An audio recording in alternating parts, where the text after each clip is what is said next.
was. Doctors against him do make war. Doctors against him do make war. He makes love without a care. 'Tis true, Avis is not his by law. But in love and war is fair. But in love and war is fair. Last even 'twas like a dream. Never in my life have I felt so. Oh, my sweet Avis, 'tis true you are married, but surely a love as great as ours can transcend such earthly impediments. Dare I hope for... Nay, 'tis most unlikely. Or is it? Forsooth, there be no harm in asking the stars.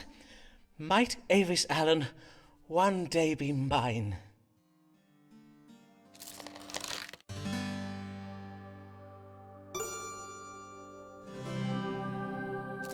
It says Avis is one day to be widowed, which will, of course, be very tragical. But after the grieving is done, we will marry. She will be Mistress Forman. Mistress Avis Forman.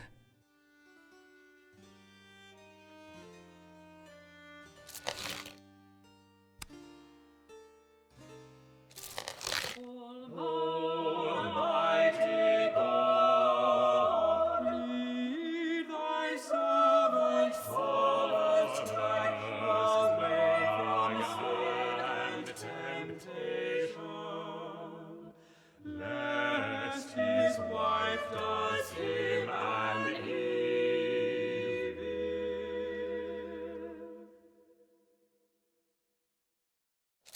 Good day, Dean Blogg. Fare you well? Most well indeed, and I will tell you why. The conquering cherub has lately returned home to England. Ah, this being the voyage you did invest in.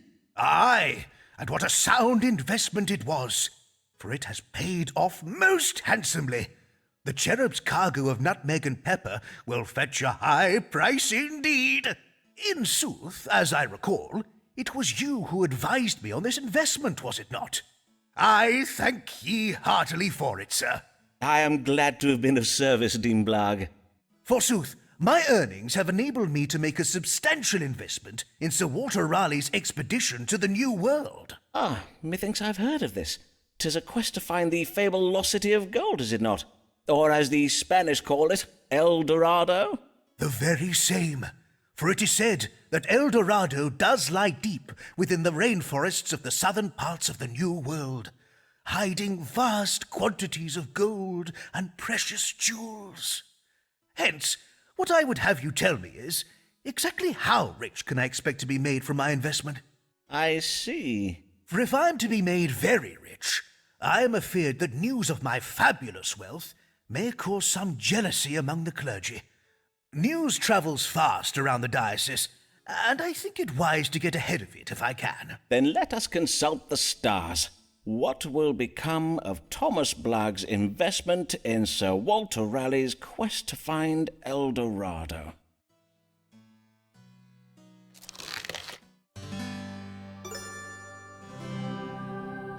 I have ill tidings for you, Dean Blogg.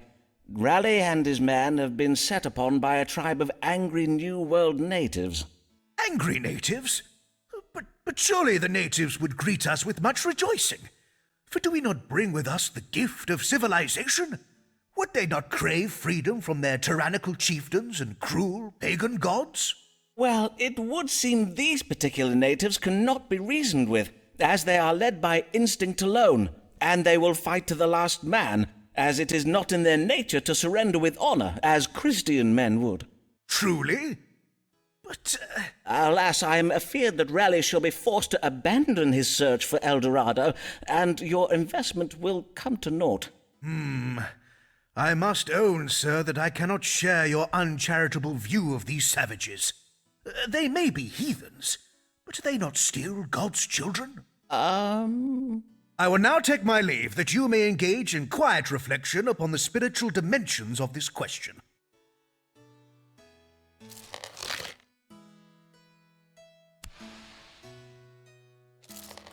When the symptoms are rare and the questions are quick, When the symptoms are rare and the questions are queer, from the ladies are strange and is artis Ferraro.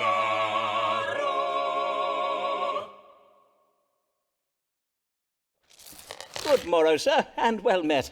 Indeed, 'tis I, Riccardo Ferraro, come once again to the great Doctor Simon Forman. Aye, and I can see why you are come. Methinks you are not well, signor. The colour of your face is quite alarming. It is because I am losing the blood. The blood does drain away from my face, way down my body, and out of my... You are bleeding from your fundament. How much have you been bleeding, and for how long? Un poco, not too much. It does come and go. Sometimes blood, sometimes no blood. You stop the blood, see? Mayhap I will, but first I must consult the stars to find a diagnosis. What ails Signor Riccardo Ferraro?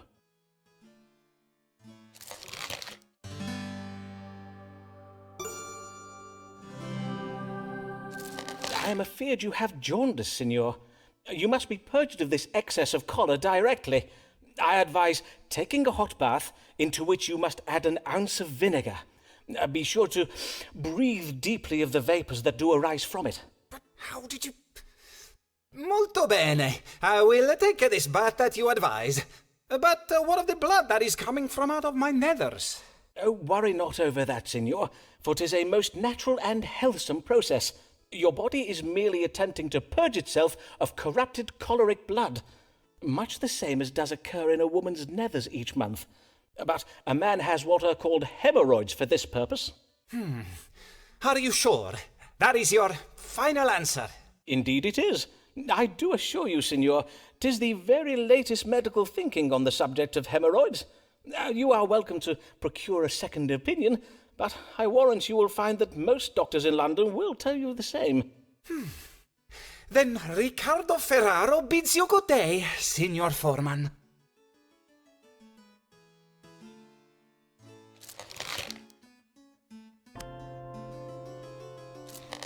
This woman has a gift for words. If only she had riches words, they'd probably be much better words. Though written by a lady.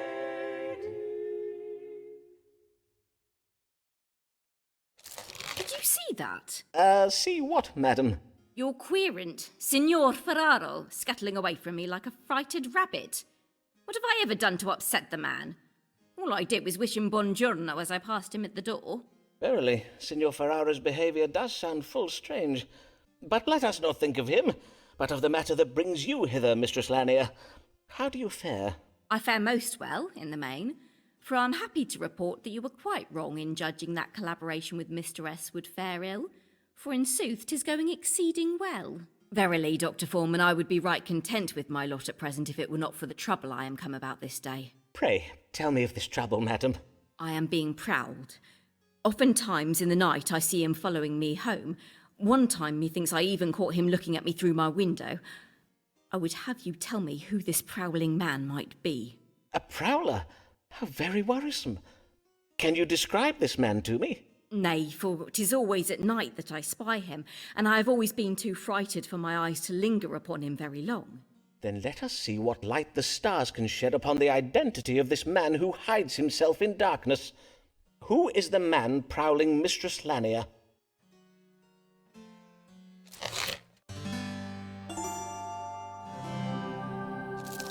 The stars suggest that your prowler is a man with a talent for wit, a man who secretly harbours amorous feelings towards you. Does that sound like anyone you know, madam? Dr. Forman, I find your question most illogical. I cannot know of a man who harbours secret feelings for me, for indeed, if I were to know of them, the feelings would not be secret. Yes, well, let me put it another way.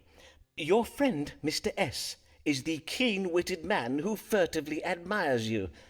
He is your prowler, madam. Mr. S. is my prowler, you say? Why, Dr. Forman, what is in you? For indeed 'tis not the first time you have cast shade upon the character of Mr. S. I bid you, sir, check the stars again. Is it not the most likely explanation, though, madam? I assure you there is nothing likely about the unique relationship betwixt me and Mr. S. Indeed, he has too much respect for my literary mind to use me so ill. For his is a noble intellect that allows him to soar above the baser instincts of lesser men. Now, if you will not judge the stars again for me, I will bid you good day, Dr. Forman.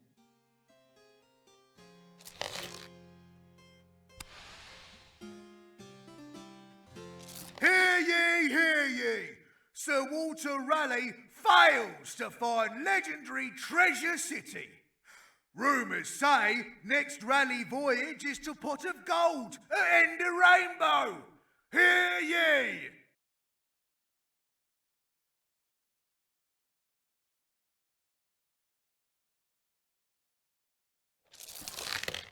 Here comes Emma, so kindly she, to the frail and aged she offers sympathy. What is she for others have? Especially when they're born of wealth. Here comes Emma, so kind-hearted is she. Good day to you, Mistress Sharp.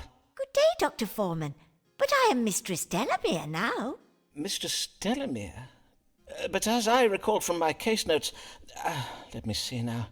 'Twas 3 years past. Aye, were you not hoping to marry a man named George Middleton? Oh, yes. I did marry Mr. Middleton. For though I did tell my family what you said about his condition of the heart, they quite insisted that I marry him. And truly, they were full wrong to do so, for just as you predicted, Mr. Middleton did verily die of his cardiac passion, mere months after we were wed. So soon? How very tragical. I blame the Scotsman who took to playing his bagpipes below our bedroom window at odd hours of the day and night. Such a bothersome man. Betwixt him and the vipers Mr. Middleton discovered one morning nesting in his undergarments, I fear 'twas all too much for his poor, weak heart. Oh. There, my dear lady. How distressing your late husband's death must have been for you. Aye, indeed, Dr. Forman, so much so that my friends urged me to marry again, lest I die of grief. But now that I am once more a wife, I would not wish to be widowed anew, and John Delamere, my present husband, is also an older man. Dr. Forman, you must tell me whether there be any illness he has, whether there be anything I might do to save my dear sweet husband from an early death. Then let us see what the stars have to say. Is Mr. John Delamere troubled with any condition that may cause him to die?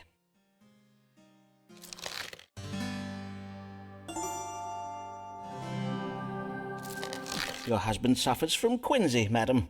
Oh, you mean to say he has a sore throat? 'Tis a trifle graver than that, madam, but to be sure, quinsy is not fatal. To hasten your Mr. Delamere's recovery, there is a most effective treatment that you may wish to try. A moment, prithee, madam, while I consult my medical handbook. Yes. To treat quinsy, stroke the patient's swollen throat with the hand of a fresh corpse. I am to find a dead man's hand and use it to stroke my husband's neck? Aye. I do not usually offer this treatment myself, so I will direct you to a specialist. Jack Stiles, the hangman at Tyburn. Tell Mr. Stiles that Doctor Simon Forman sent you, and he will give you a fair price for a few minutes with one of the corpses. I will be sure to. And that is all? My husband has no grave condition that threatens his life? Nay, madam. Aside from the quinsy, your husband appears to be in very fine health. By my troth, how wondrous! I thank ye heartily for your reassurance, Dr. Forman. Good day.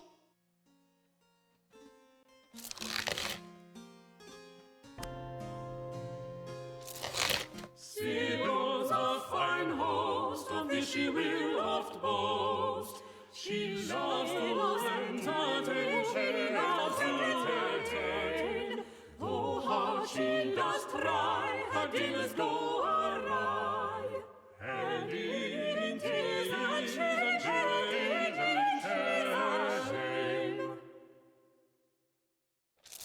Good morrow, Mistress Fortescue. How may I help you this day? I did lately experience feelings of a most strange and disturbing nature, for which I desire an explanation. I see. Prithee describe these feelings to me, madam. When did they occur? Last eve, at a dinner party hosted by my dear friend Mistress Emma Delamere. All was well at first, but soon after my arrival I was stricken with a kind of madness. Madness, you say? Yes, moments during which I found myself overcome with feelings of mirth, laughing most immoderately at the dullest of remarks made by other guests. At other times I felt an unnatural fascination with the shape of the candelabra in the table centrepiece. And all the while I was so ravenous with hunger, I quite absent-mindedly ate all the sweetmeats at my end of the table. I fear my rapaciousness did not escape the notice of guests seated beside me. Such an immoderate appetite is out of character for you, I take it. It could not have merely been occasioned by anxious passions? Why, nay, Dr. Forman. Forsooth, I ought to have been very calm last eve, for I did spend the afternoon inhaling the fumes of an aromatic oil, a gift from my sweet husband, sent back from his explorations in the Near East. I did mention my husband, Captain Henry Fortescue, before, I think. He is a great friend of Sir Walter Raleigh. Oh, Henry and Sir Walter find the oil most relaxing, so he tells me. Yet you were not so very relaxed last eve, I take it. No, not in the least, for I fear a capricious spell was cast upon me. Over the course of the evening, I developed the strongest intuition that malignant forces were present in the room, and that I had been bewitched. Could it be true, Dr. Forman? Might a witch have cast a spell on me? That is something we shall have to ask the stars, madam. Let us see. What was it that afflicted Mistress Sybil Fortescue last eve at dinner?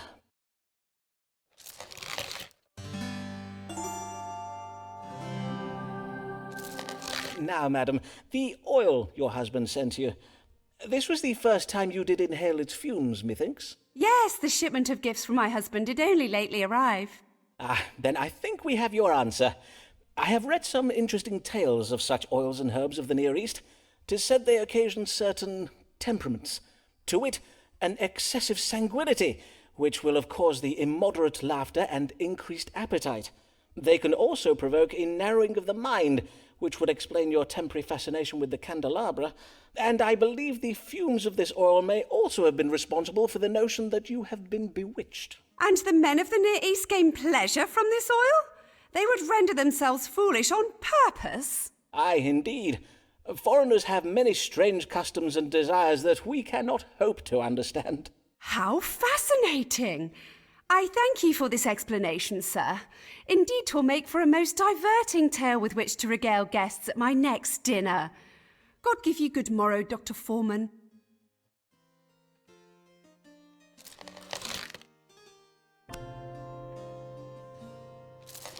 Another consultation, will this one end in bed? Or will Mistress Allen slap him round the head? Good day, Mistress Allen. What brings you this day? Oh, dear lady, you tremble like a leaf on an autumn day. Aye, for I am most affrighted. But Mr. Allen says he thinks I worry over naught. So I am come to you, for methinks you would. Perchance you may help me. By my troth, Pray tell me of this evil that affrightens you, madam, and I shall do all in my power to protect you from it. Yes, evil. Oh, indeed, 'tis the very word for it. I have seen a dark figure prowling outside our house in the night, and once I saw him spying through my window. Who is he? What does he want from me? What am I to do? I see. And you do not recognize his face or any other particulars? The colour of his hair, for instance? Oh, nay, for 'tis always so dark. But by his silhouette I can tell he is a bony, scrawny little man. Is he verily? But your husband thinks 'tis naught to worry over, you say? Aye, he says the man is doubtless naught but a poor travelling tinker who is merely taking shelter in our garden. 'Twould explain why his figure is so slight, to be sure, but what if he is not a tinker? What if his purpose is more sinister? Aye, indeed. Then let us consult the stars. Who is the man prowling outside the Allen's house in the night, and what is his purpose?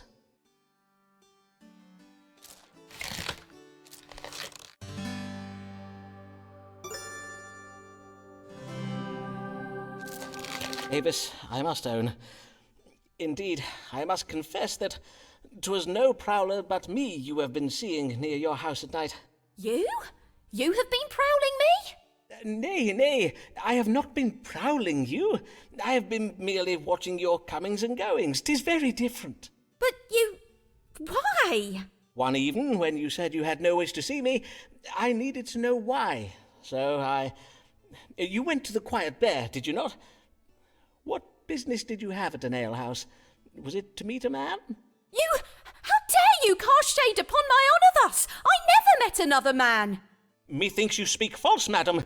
I see the way you look at William. Nay, do not dare play the innocent damsel with me. You mean your manservant, William Buck? But you soil-minded mule, you deluded dog-botherer.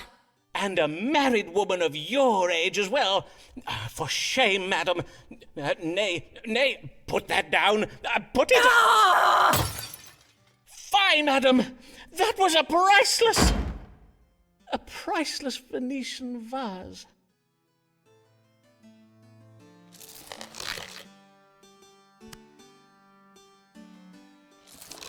Who is this man who has earned such acclaim, lately returned from his conquests in Spain? The streets of London resound with his fame. Robert Devereux, that is his name. Good day, sir. How may I... By Jupiter! Can it be true? Robert Devereux, the Earl of Essex, Lord of Her Majesty's Privy Council, hero of the Battle of Cadiz. Prithee, calm yourself, sirrah. Pray, treat me just as you would any other querent. Of course, as it pleases your lordship. But may I say, what a great privilege it is to... may I offer you a... You are the man who had some success treating the plague some years past, are you not? Oh, indeed, my lord. You are very well informed. My strong water did save many a Londoner from a most lamentable death. Then perchance you might have some cunning cure for me as well, for since I am returned to England upon having resolved that small matter in Spain, I find myself afflicted with the most vexing ailment. Oh, but your most glorious capture of the Spanish city of Cadiz was no small matter, my lord. All England talks of nothing else. Why, pamphlets recounting your heroic exploits are sold on every street corner in London. Mayhap they are. I know nothing of them. My single-handed victory against the King of Spain was but a trifling affair, and the least I could do for my queen and a grateful nation. But I fear vast riches and the hearts of many a Spanish beauty were not the only things I did capture while I was there. What else did you capture in Spain, my lord? I fear I do not grasp your meaning. If you would kindly show me where upon your body you are... As you see, this Spanish disease I caught has me oozing a most disagreeable substance. Methinks I have a fair idea of the nature of your affliction, but I must confirm the judgment with a reading of the stars. Let us see, what disease troubles Robert Lord Devereux, the Earl of Essex?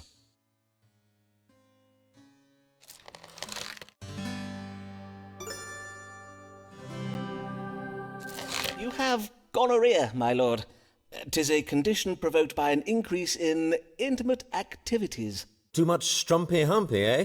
Well, 'tis true that since news of my victory got about, every wench from Southwark to Shoreditch wants a piece of my action, as it were.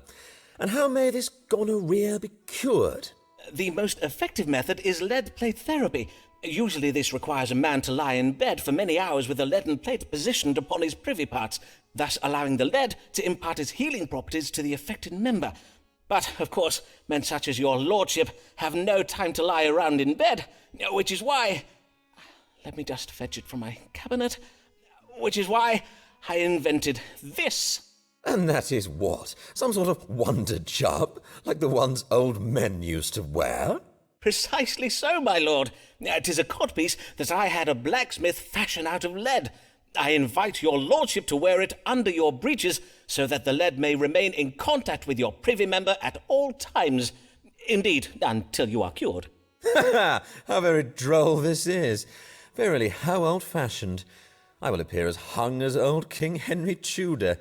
Mayhap I just wear it in my chambers. Good day, and please come again. If you need anything at all, I am at your service.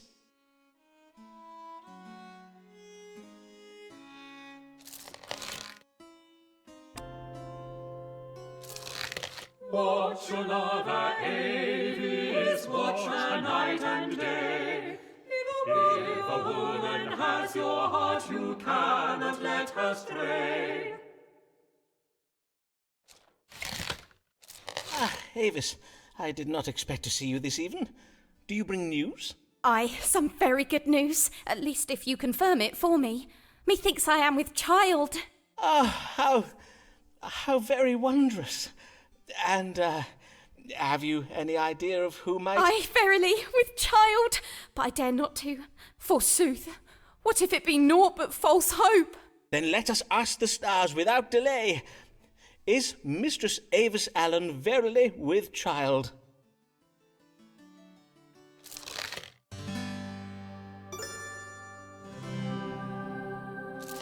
I am sorry to tell you, Avis, you are not with child this time. Nay, verily? I am feared so. But why? Why are you so plump at present? Well, you're not as young as you once were, but with a trifle more exertion around the house. First you tell me I'm not with child, and then you call me a plump, lazy old woman? 'Tis not I, 'tis the stars.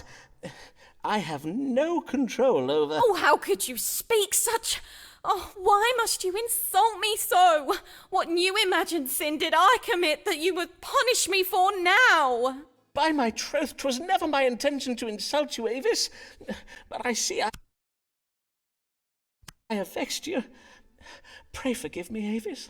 Fret not, Simon. In truth, I know you mean no harm.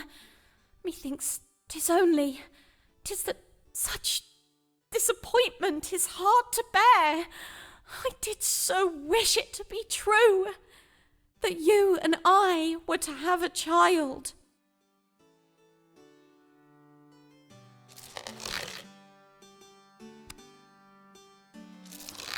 Rich but not satisfied, mayhap you have not tried this one weird trick for displaying your wealth, by herbs and confections to boost your complexion and pass idle hours tending to your health. Good even, sir. Who do I have the pleasure of welcoming to my chambers this day? Nicholas Muggs, proprietor of Muggs Rugs down on Silver Street. Ah, the wig makers. You supply wigs to players, do you not? I have heard tell of your fine work from some of my playhouse querents. I thank ye for your kindness, sir. I do hear you are very skilled at your trade also. For are you not the curer of the plague of '92? Forsooth, I do hope you may cure me as well. For though I do not think I have the plague, whatever I have is doubtless most grave, no matter what my wife thinks. And what is it your wife thinks? It be her mind that I have taken naught but a chilly cold in the head. But 'tis not so, Doctor Forman, for I ache all over. My throat is grown sore, and I cough day and night. Day and night, you say? Aye, verily. I see. Then let us consult the stars. What does ail Nicholas Mugg?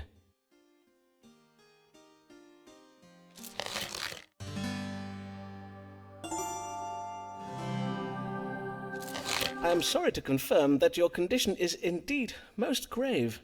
Oh, most grave, you say? I am afeard so. You have what is known as a cardiac passion, and the stars indicate that it cannot be cured. Henceforth, you must avoid anything that saps the vital spirits. Avoid becoming hot, cold, angry, hungry, or any overexertion in the bedchamber. Any one of these visceral shocks may prove fatal. I thank ye for these instructions, Dr. Forman. Mistress Mugg and I will take great care to abide by them.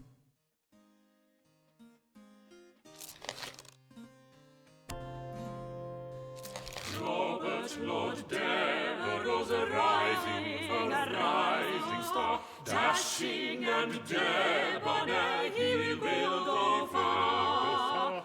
Oh, London greets him with cries of huzzah! In truth, we cannot state with certain when we are.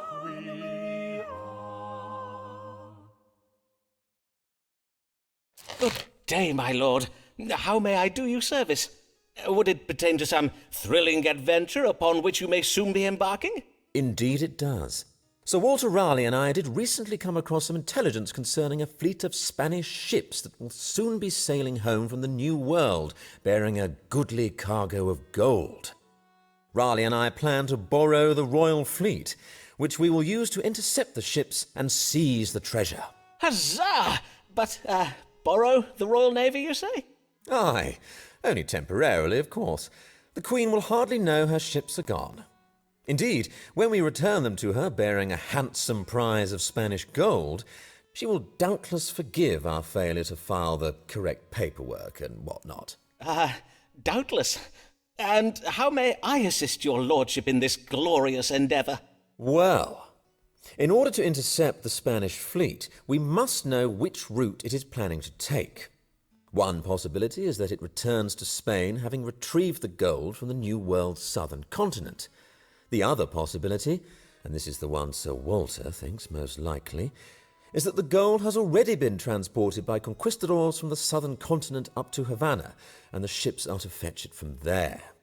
Then let us see whether the stars can tell us upon which route the treasure ships may be intercepted on their return to Spain from the New World. Will they be sailing from the southern continent or from the Spanish colony of Havana?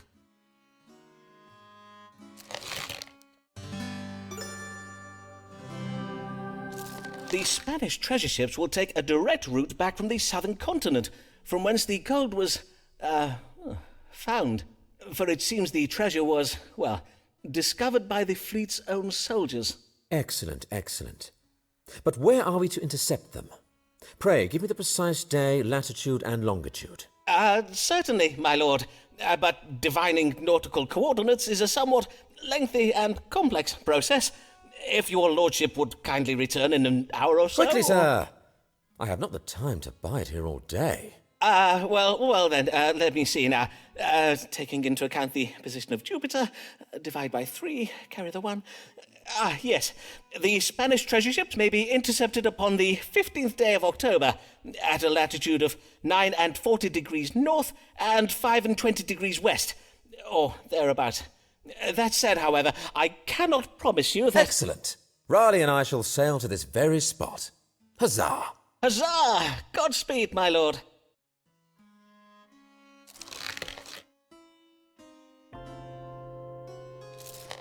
Oh, she never went to school, and she's kind and never cruel. Do not take Alice for a fool.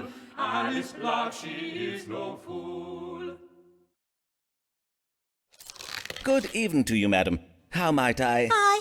Pray go tell your master, Mr. Forman, that Mistress Alice Blagg is come to see him. Mistress Blagg. It is I, Doctor Simon Forman, at your service. And what an honour it is to welcome the wife of the Dean of Rochester to my humble practice. To whom do I owe my thanks for having recommended you to my care? Well, I will not lie. You owe your thanks to nobody. For folk do tell me that you are not a real doctor, but a quack, who does conjure demons and dabbles most unlawfully in the dark arts. I do assure you, madam, that whatever you may have heard, I am Nay, do not quibble, sir. If I did seek the counsel of a doctor who has one of those fancy medical degrees, or the kind of high-bred know-it-all who does see fit to judge a woman and vex her most cruelly, I would have gone elsewhere. But, truth be told, I have need of such a man as you, for I have been bewitched by a witch. I see. Yea, a loathsome spell has been cast upon me. It does cause me to awaken in the morning with a most terrible pain in my head, a pain so wretched it does have me chundering into my chamber pot. Pain in the head and involuntary purging. And what leads you to believe your suffering is occasioned by witchcraft? Well, The timing is most unnatural. My troubles do occur every Saturday morning without fail. I suspect the doings of our new neighbour, the widow MacDoon. As well as being Scottish, she does possess several cats. Several cats, you say? One or two of which I may have kicked, and now she has seen fit to take revenge upon me with her dark, foreign magic. Indeed. Scotland is well known for the powerful black witchcraft practiced by its womenfolk. But as compelling as this evidence may be, my practice does draw upon the latest scientifical arts. To diagnose your condition, I must first perform a rigorous astronomical analysis. So, let us see now, what do the stars say is the cause of your Saturday morning suffering?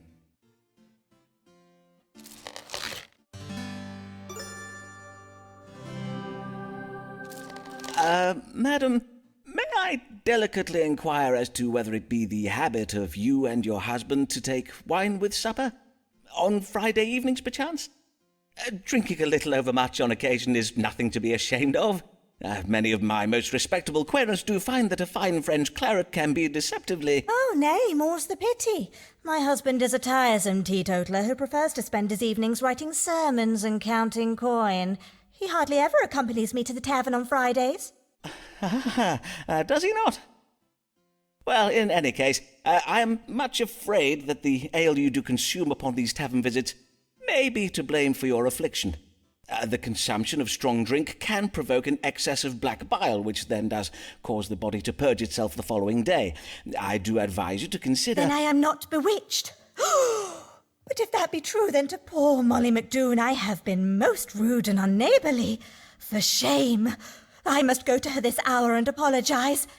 Fare you well, Mr. Forman. I must bid you good day.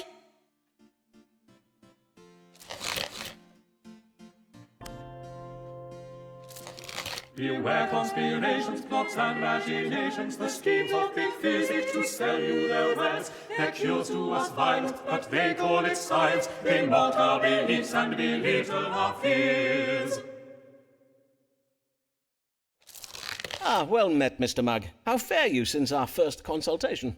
Well, although I do still languish under that most terrible disease of the heart you did diagnose me with, I am pleased to say I have not yet died of it. Well, that is something to be thankful for, is it not? Indeed, you do look well. Well? Mayhap I look well now, but 'twill not be for long. I have been poisoned. Poisoned? By the saints! Who is the author of this foul deed? My friend George Sprottle, the bookbinder. I did dine with him not 2 hours ago. I see. A bout of evil digestion. Pray tell, was there turned meat or some such at table? Nay, not meat. 'Twas a pie full of cherries. I had a bite of it afore I knew what I was eating. Cherries, you say? Aye, cherries. And this after I took particular care to give Mistress Sprottle a list of foods I must not eat. I added cherries to the list when I did hear that the Countess of Devonshire has declared against their noxious qualities. The Countess of Devonshire, you say? Noxious qualities, indeed. And now your symptoms, Mr. Mugg. Had you any reaction after eating these cherries? My reaction? Well, I reacted as any man would. I spat them out. And know you what Mr. Sprottle did then, Doctor Forman? Nay, but pray tell. He did laugh at me. He even called me a dinner-ralphing fusspot. Fie, I may soon be in the grave, thanks to George. Will he still be laughing then?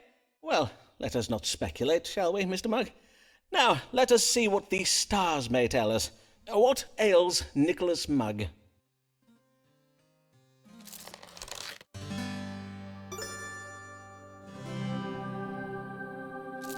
It seems you have indeed been poisoned. The cherries have provoked an imbalance of choler. You must take the antidote for cherry poisoning, which is... let me see what I have here in my cabinet. Yes, Saccharum officinarum.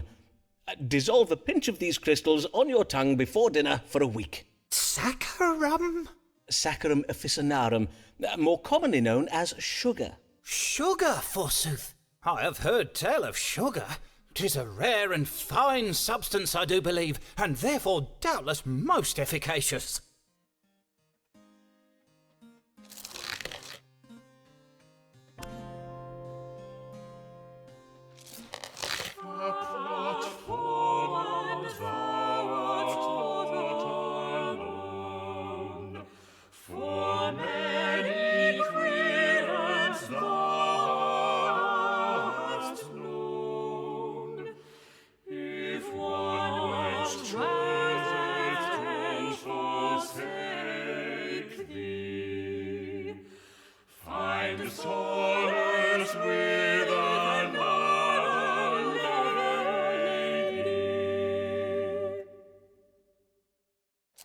William! Ah, there you are. Did Mistress Allen call whilst I was out this day? Nay? You're quite sure about that, are you? Ah, I see. I cannot understand it. Why has Avis not come these past weeks? Does she no longer wish to see me?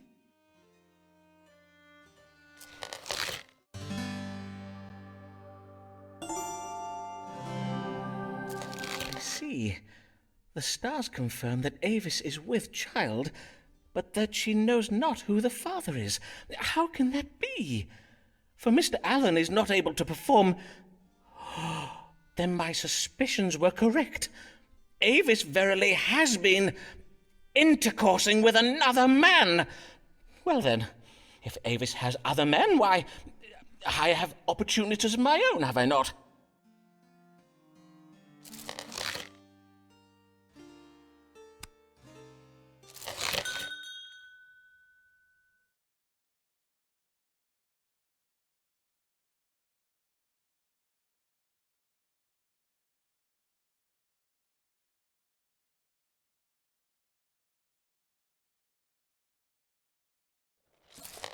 Eyes are nothing like the sun, if snowy white her breasts are done, and that is a description done, for she is a lady. She's but a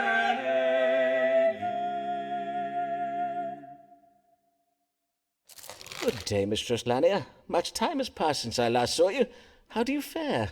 In truth, not well, Dr. Forman, not well at all. Then I am full sorry for it, madam. Pray, tell me what manner of ill has befallen you. First, I must beseech your pardon, sir, for methinks Mr. S. may verily be my prowler after all, as you did surmise. Think nothing of it, madam. But what has made you change your mind about him? I have been publicly humiliated. Mr. S. has been circulating a collection of insulting sonnets about an unnamed dark lady, and all of London thinks this dark lady is me. Well, your complexion is rather, that is to I say... am described as having foul breath and black wires for hair, though methinks the very worst line is the one that tells of a gross body rising at the utterance of my name. And I cannot abide illusions, Dr. Forman. If Mr. S. wishes to reference bodily levitation and other such cheap stage magic, he would do well to leave my name out of it. My interest is in the dramatic arts, not fairground attractions. I am not sure that is quite his meaning. Dr. Forman, you know of Mr. William Shakespeare, then? Do not tell me you have read the sonnets. Well, I own that I have. But as you did remark, madam, all of London has read them. Oh, woe, I am undone. My professional reputation is now utterly spoiled, for now the whole world will look upon me as naught but Mr. Shakespeare's fancy wench. No longer will they judge me on my own merits. Let us hope it is not as grave as that, madam. Have you discoursed upon the matter with him? Nay, I dare not confront him about it. For we are almost at an end with our work on a play, and I dare not risk it not being staged. Then let us see what the stars advise. What may Mistress Lanier do to restore her professional reputation?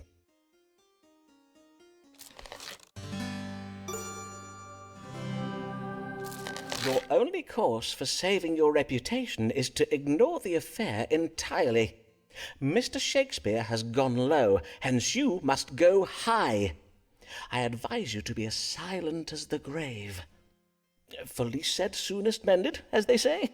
I'm finding myself rather lost among your metaphors, Dr. Forman. It seems you would have me model my behaviour upon that of a mute tinker with an interest in hill climbing. Well, Worry not, Dr. Forman. Methinks I know what you were trying to tell me. You would have me be silent on the matter, and mayhap 'twould be for the best, for what would I achieve by speaking my truth to the world? What if I were not to be believed? It would make it worse, for then I would be branded a liar, and men would make jest of it. Oh, do you see that, Dr. Forman? 'Tis your mute Italian querent, Signor Ferraro. He is staring at us through the window. Is he? Then doubtless he has come for another consultation. Then I will take my leave now. Good day, Dr. Forman.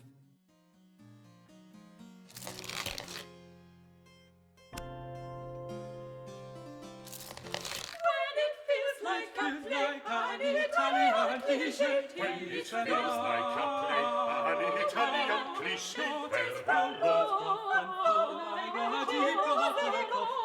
Ferraro, Signor Ferraro.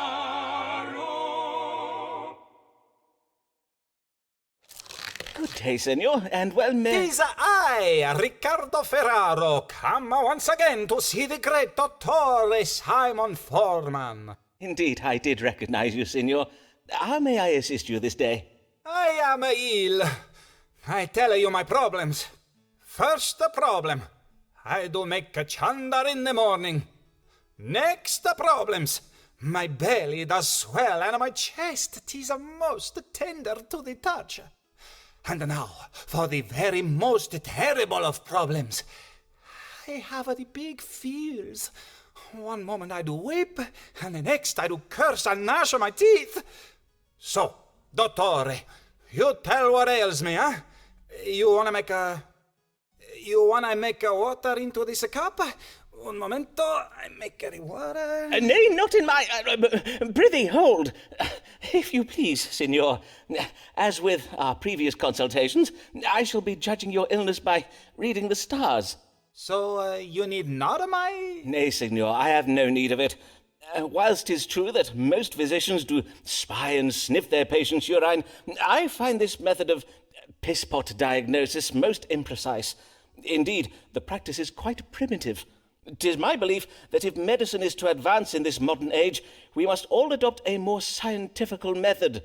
I am quite sure history will bear me out on this question. This scientifical method. This reading my diagnosis in the stars? Precisely so. Speaking thereof, perchance we may consult the stars now. What illness troubles Signor Riccardo Ferraro?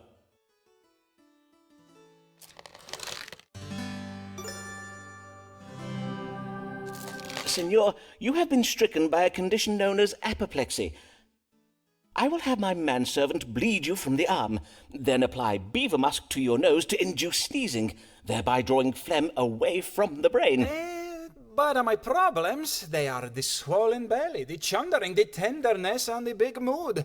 How can it be, this apoplexy? Apoplexy is an affliction of the brain which can both trick the senses and induce, large moods. The stars suggest this condition was given you by a witch. A most capricious witch, I warrant, for the condition has tricked your mind into feeling all the symptoms of being with child. And verily, 'tis not possible for you to be with child, signor. Unless, of course, that moustache of yours is naught but a cunning disguise. But I jest, signor. 'Twas not my intention to doubt your manliness. You jest! A lady who would disguise herself as a man? So silly. I think you see too many plays by Mr. Shakespeare, huh? Riccardo Ferraro bids you good day.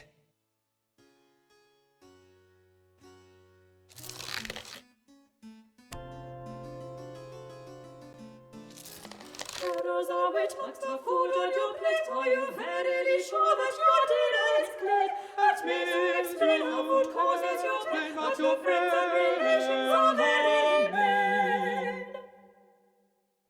Good day, Mr. Mugg. Pray tell, did the matter with the, cherries resolve itself in the end? Those sugar crystals you gave me did work wondrous well.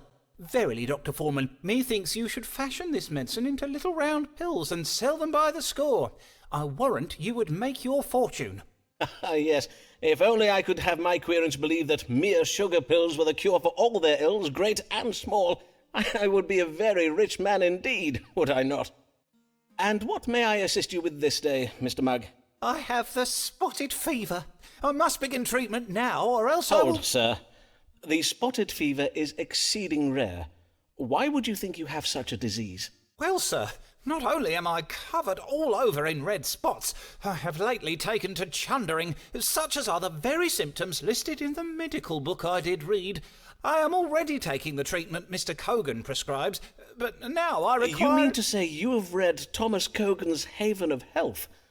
Why, that is a most technical book, writ for doctors and medical students. How did you come to be reading it? My friend George Sprottle did bind a printing of it in his shop. He kindly let me spy some pages afore 'twas sent up to Cambridge. Oh, but Dr. Forman, I forget myself. You have no medical degree, so you doubtless have not read it. Mayhap if I ask George nicely... Sir, let us consult the stars and see if they may tell us what ails you.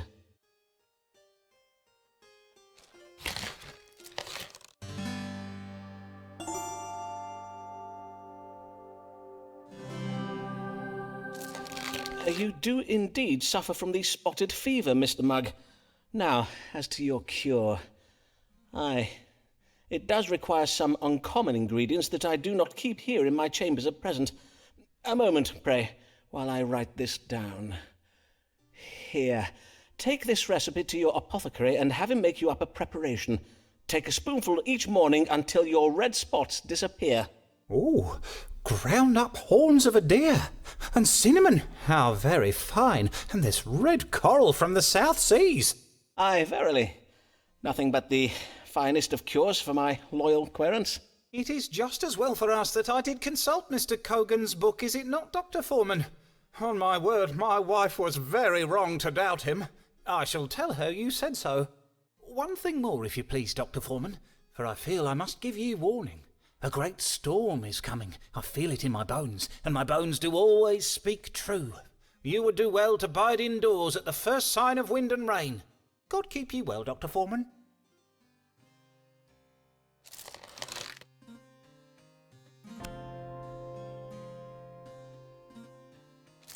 Almighty God, guide servant Thomas Black, reach forth thy gracious hand, and slap sense into him. Good morrow, Dean Blagg. How fare you this day? Well, Dr. Forman, I must own that I do not fare well, for my recent investments have left me in a rather vexing financial position. Verily, that is ill to hear. Aye, Sir Walter Raleigh's quest for El Dorado failed most woefully, just as you predicted. His ships did return loaded with naught but a few sacks of worthless root vegetables. I cannot fathom it. We are Englishmen. We do not eat vegetables. Aye, a disappointing outcome indeed. Oh, but that is all by the by, for you will be pleased to know that I put my remaining fortune into a new venture so assured of success that I will make all my money back and more. Assured, you say? How very reassuring. I have invested in an expedition to intercept a fleet of Spanish ships carrying gold back from the New World. For this expedition, Sir Walter Raleigh will be joined by that famous military genius, Robert Devereux, the Earl of Essex, so success is virtually guaranteed. There is but one small worry, however. Ah, only one? Aye. 'Tis that Raleigh and Essex set sail full 2 months past, but there is yet no tidings of them. Such silence is a trifle vexing. Have they yet captured the Spanish treasure ships? Surely no ill has befallen them. A most vexing mystery indeed. Let us see whether the stars can tell us what has become of this expedition.